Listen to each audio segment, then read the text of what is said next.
Abbiamo ricevuto alcune segnalazioni, per la verità due, di due utenti due pendolari che hanno preso uno domenica e un altro oggi lunedì, la corriera della linea 80 per andare a Venezia, e hanno trovato diciamo, non hanno trovato la possibilità di sedersi per una lunga parte del viaggio. Abbiamo fatto delle verifiche praticamente sia ieri che oggi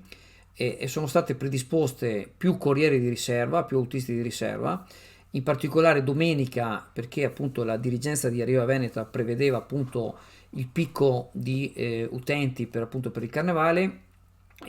una certa, diciamo, possibilità di prevedere ce l'hanno, in quanto la mattina quando imbarcano le persone sanno che se ci sono più persone del consueto, poi al pomeriggio le devono riportare. Quindi già domenica, nelle ore pomeridiane, c'erano addirittura 3-4 corriere in più pronte diciamo, a raccogliere il picco di utenti. Ovviamente non è così facile poter prevedere degli afflussi che magari non sono prevedibili, perché tra l'altro molte persone sono montate in corriera anche durante, diciamo, le fermate che ci sono da Chioggia verso Venezia.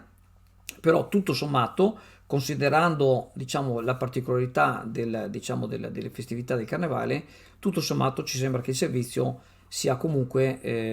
riuscito a essere, diciamo, all'altezza della situazione. Vogliamo far presente che gli autisti di Arriva Veneto, ma anche quelli di ACTV, prima erano quasi tutti autisti di ACTV, e hanno veramente molto a cuore il servizio pubblico e difficilmente lasciano le persone a terra. Anzi, c'è qualcuno che diciamo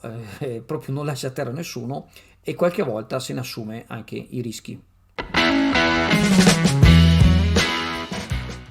Bar Pasticceria Bertotto, pasticceria storica e di tradizione in uno stupendo angolo di Chioggia, dove trovare dolci colazioni preparate con tanta passione dal nostro pasticcere Lorenzo, servite con amore da Carla e Gloria, pronte a coccolarvi con i prodotti caffetteria.